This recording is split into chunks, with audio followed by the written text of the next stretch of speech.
Bonjour, j'espère que vous allez bien. Pour ma part, ça va super. Aujourd'hui, on se retrouve pour une nouvelle vidéo serveur. Vous l'avez remarqué dans le titre. J'ai acheté un serveur rack, donc on va en parler, je vais vous le présenter. Ne faites pas du tout attention au bordel qu'il y a sur mon bureau, hein. Alors, au même moment, il y a un avion de chasse, ça m'énerve. Comme vous avez pu le voir, j'ai effectivement acheté un serveur rack. Donc un serveur rack, qu'est-ce que c'est? Je vais pas rentrer dans les détails techniques, mais un serveur rack, c'est un serveur rackable, c'est-à-dire qu'on peut le mettre dans ce qu'on appelle une baie, c'est une armoire informatique dans laquelle on met des serveurs qui font à peu près 7 épaisseurs. Je ne déconne pas, il y a vraiment des PC qui font genre 7 épaisseurs. Donc je vais vous le montrer juste après, je vais vous montrer aussi les détails techniques. Et comme dans la dernière vidéo, je suis malade. Voilà, je vous jure que c'est vrai, ce n'est pas une blague. Au moment où je décide de faire cette vidéo, ce matin je me réveille et avec une bonne surprise, j'ai le nez qui coule et le rhume des foins qui m'arrache ma gueule. Donc je vais vous présenter le serveur.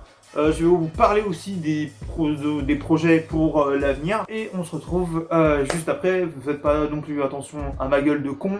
D'ailleurs, avant toute chose, je tenais à vous remercier car dans la dernière vidéo, vous avez été nombreux et nombreuses à regarder ma vidéo, ce qui m'a fait énormément plaisir. C'est vrai que il y a un gros décalage, il y a quasiment un an de décalage en fait entre la dernière vidéo et cette vidéo. Entre temps, il y a beaucoup de choses qui ont évolué, j'ai même moi évolué. Et à la fin de la vidéo, je vous ferai un rapide tour de mon home lab. On va dessiner ensemble, chose que je ne fais pas, voilà, on va dessiner où je vais vous présenter un petit peu le matos que j'ai. J'ai pas énormément de matériel, mais c'est vrai qu'à l'avenir, il va y avoir du changement. Bref, donc n'hésitez pas à vous abonner et à liker cette vidéo. Et puis on verra pour pour une prochaine vidéo. Voilà, donc on se retrouve juste après pour la présentation du rack. Donc ça y est, nous y voici, nous voilà. Donc voilà la bête. Donc c'est un PowerEdge R610, donc de chez Dell. Donc, quand je me suis procuré, je l'ai acheté à un hébergeur pour moins de 100 €. Franchement, c'était vraiment très abordable. Donc, donc comme je vous l'ai dit, c'est un Dell PowerEdge. Donc, sa période de gloire, c'était 2009-2011. C'est vrai que en regardant les logs dessus, j'ai vu qu'il y avait des logs qui dataient de 2011, ce qui est très bien. Évidemment, je ne remercierai jamais assez Chronopost pour m'avoir envoyé un serveur endommagé. Enfin, pour avoir endommagé le serveur, l'hébergeur en question n'y est pour strictement rien. Même eux, quand je leur ai envoyé la photo des dégâts, ils ont pété un plomb. Donc voilà, c'est... Oh, c'est quoi ça? Ah, mais c'est une clé de souris. Oh, bon, bref. Rien à voir. Non, mais du coup, voilà, donc ils m'ont vraiment... Enfin, ils ont pété la case et tout ça. Et aussi, ils m'ont pété une alimentation. Donc, c'est du 717 watts quand même. Alors, faites pas attention. Donc, alors, ce bout de plastique, par contre, ça, c'est moi. En fait, il a chuté parce que mon placard ne tient pas. Du coup, il a chuté, il a pris un gros pet. Mais du coup, l'alimentation, donc, elle tenait... elle a tenu quoi? 2 semaines. Puis après, bah, elle était défectueuse. Du coup, j'ai racheté une alimentation.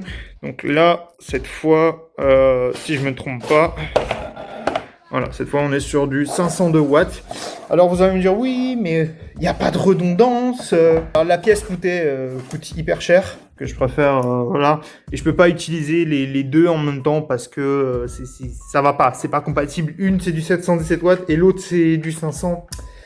C'est pas compatible. Même si, sincèrement, j'aimerais bien que ça le soit, hein, que j'ai quelque chose de redondant, mais je l'ai pas. D'ailleurs, vous m'excuserez d'avance si je divague un peu pendant la vidéo. Je suis fatigué, je dors très mal ces derniers temps.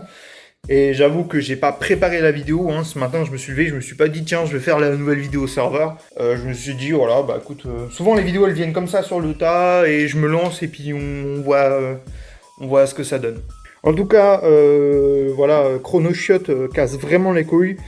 Quand je l'ai reçu, bah, la lime était complètement pétée et tout. Elle a tenu une semaine. Je l'ai démonté. Il y a un condensateur en fait qui a pété à l'intérieur.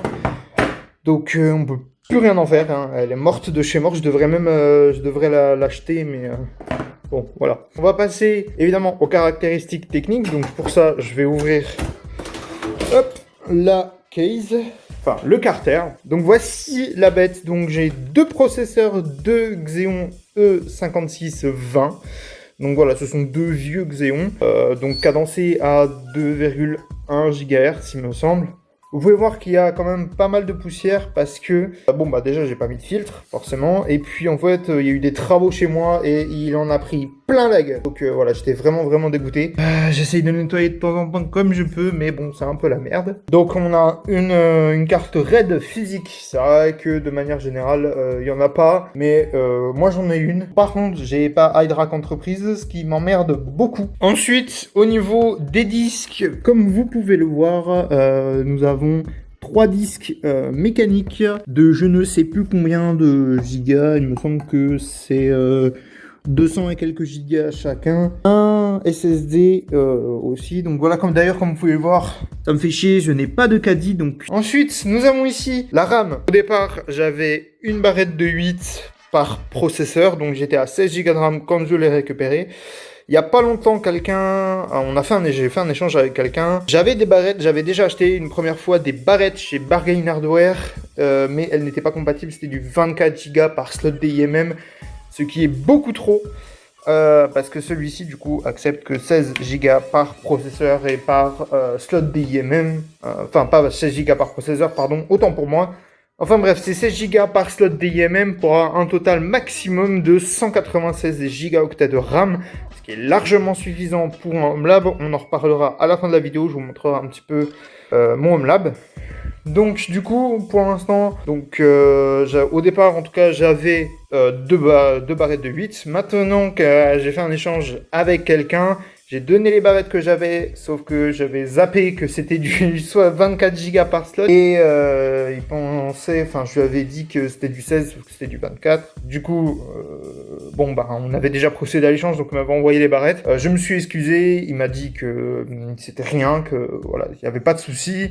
De toute façon, l'échange était fait et les barrettes, ils s'en servent pas. Donc du coup, maintenant, il m'a envoyé 6 barrettes de 8 Go. Donc maintenant, je suis à 64 Go de RAM, ce qui est excellent. Et puis, c'est à peu près tout. Donc comme vous l'avez vu, j'ai une seule alimentation. J'ai pas de redondance. Ça m'embête un peu, mais j'essaye de tout faire pour pouvoir rapidement récupérer. Donc voilà, on a fait à peu près le tour du matériel. Alors, ça fait déjà quelques mois que je le possède. Donc voilà, ça fait quelques mois que je le possède, donc je suis pas tout à fait à jour. Si vous avez des conseils vis-à-vis du rack ou même quoi que ce soit, voilà, je suis preneur. Voilà, donc pour moi c'est vraiment un enfer de faire cette vidéo, je suis malade. Donc je vais vous parler du coup d'un projet que j'ai à l'avenir avec le rack, on le voit pas, mais c'est un projet que j'ai à l'avenir, voilà. Donc mon projet, c'est de créer un hébergeur. Les gens vont me dire, malade, t'es cinglé, tu vois, t'es fou, tu peux pas faire ça chez toi. Bah, c'est le défi, c'est chez soi de pouvoir fournir à des clients des services propres, en bon état et qui sont fonctionnels. Alors, vous allez me parler de l'anti-DDoS, les IP, les trucs, les machins, vous en faites pas. Je liste tout petit à petit. J'ai ce projet depuis plus d'un an maintenant. Pas pour autant que tout de suite j'ai sorti. Là, le rack, il n'y a aucun client dessus, il n'y a rien. L'entreprise n'est pas créée, il n'y a rien qui est prêt. Donc vous en faites pas, ça va pas démarrer tout de suite.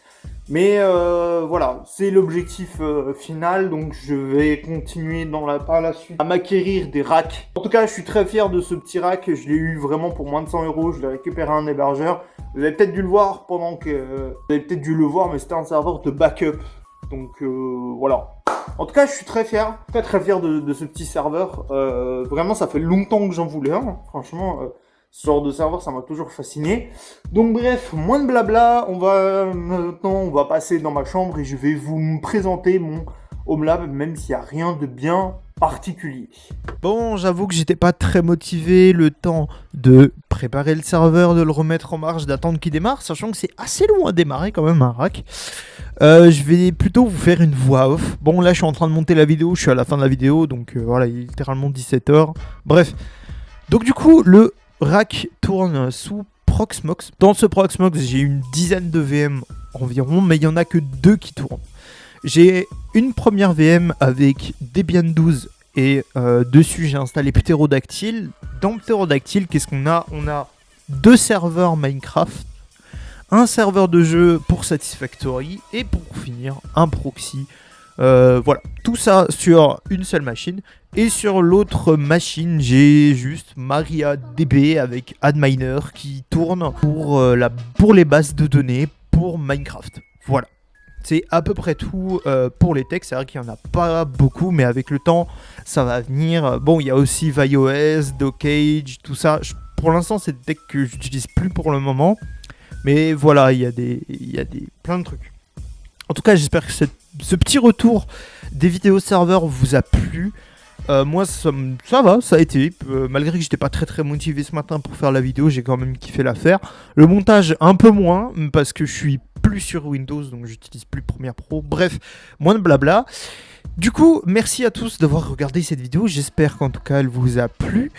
Et n'hésitez pas à vous abonner, à liker. Et nous, on se retrouve pour une prochaine vidéo. Salut tout le monde. Bisous!